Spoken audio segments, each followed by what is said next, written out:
Hi there, so I wanted to show you my last project, the Real-Time Ship Simulator, or RTSS, that basically allows you to simulate floating objects in water or in whatever surface you want.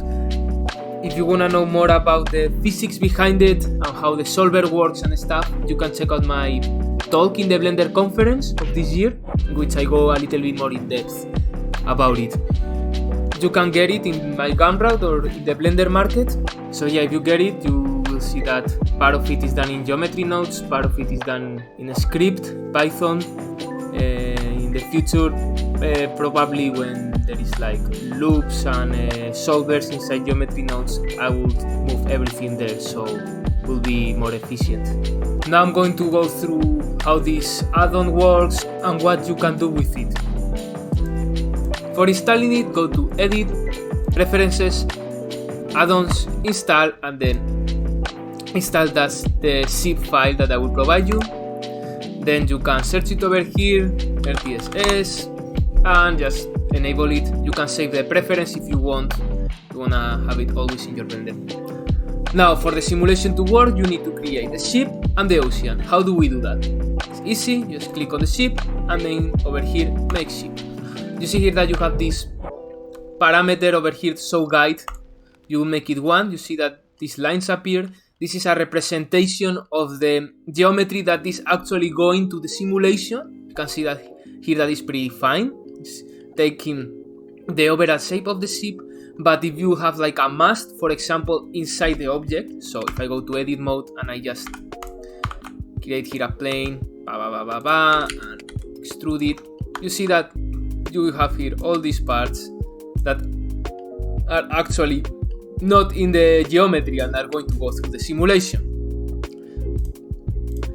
How do we solve that? Well, you could separate this by selection, so now it's not anymore in the ship, the mast, and you just parent it. Now the overall shape of the boat is here, and you still have your mast. Cool. And then you want to make the water, so just click on the plane, that is a representation of the water, and make C. Cool. So now in the solver we see here that we have initial frame. That's the initial frame in which the simulation is starting. So we will put 10, the simulation will start in the frame number 10. Watch out that this number is not lower than the start frame of your timeline. If you have here 20, then you will have a problem.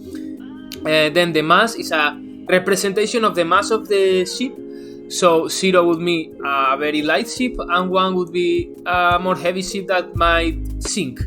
So always this depends a lot on the scale of your ship, especially watch out if you are out of scale. So yeah, that's the mass. Then the buoyancy is how much velocity damping is in the water.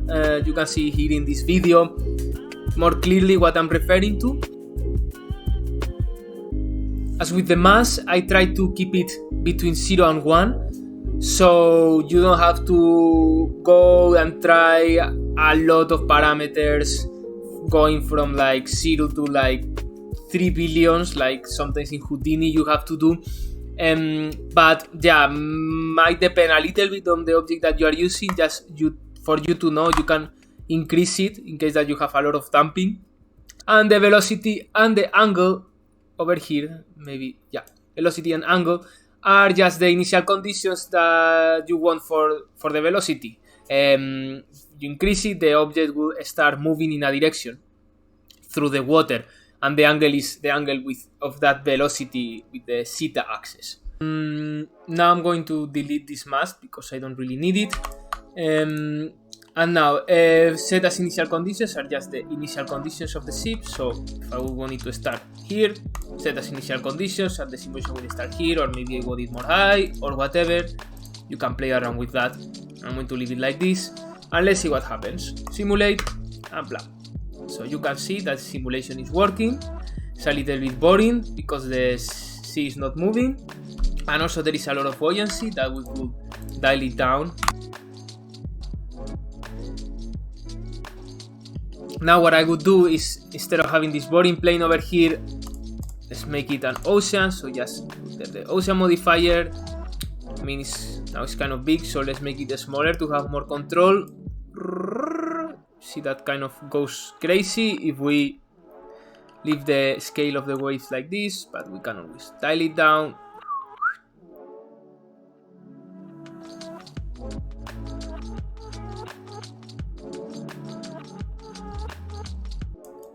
Something like this, and then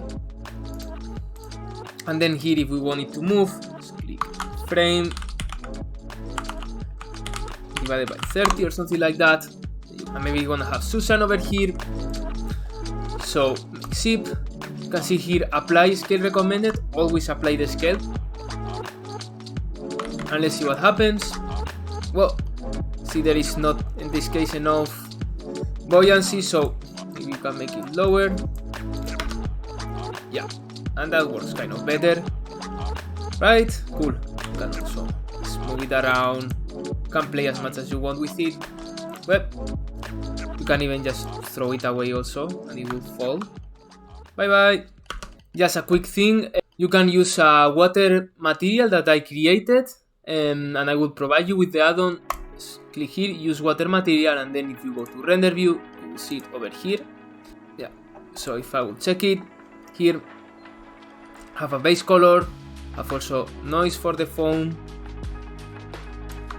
So here you have some foam, how big or small is the noise, the minimum height of the foam, so how much coverage I want, the extension of the trail. This is like kind of like, you see that when in this case Susan, when it's colliding with the sea, it's creating some kind of foam around there, like a trail. You can make it bigger or smaller depending on how you like it. Also the scale of this noise, also then the bump and the scale and the strength of the bump of the shader, just also if you wanna make it a little bit better, play around with the foam of the ocean. So I will enable it and create here an attribute for it called foam, and then I can dive in. You can see here where they have this attribute called foam. I can check it out better, and now the resolution is pretty low because my ocean, its resolution is low. I could make it bigger, 15 for example, and you see now much more detail. That's going to make your simulation to don't run in real time. Obviously you can check it because there is a lot of geometry around here, so you can always decrease this one in the viewport and then keep it high on the render. Let me just now increase it for showing it. Actual shader, yeah, it's kind of like cool, but yeah, obviously not real time. Let's make it lower. So yeah, as a quick recap, remember, make zip, make ocean, watch out with the scale of the object, don't make it huge, don't make it very small, remember always to apply the scale, play around with the mass, the buoyancy. You can always add some velocity so the object is moving. Remember, you can drop it, whatever. By the way, with this method you are losing all these cool splashes and all this cool water interaction that you will have with a fluid sim, but you can always fake that with dynamic paint and also maybe some kind of meta ball. I mentioned it in the Blender conference. There are even better ways of doing this without complicating your life so much. That is just copying the location of a vertex in the ocean to the ship, then just adding maybe some noise so it's not like completely stuck there and it's like bouncing around.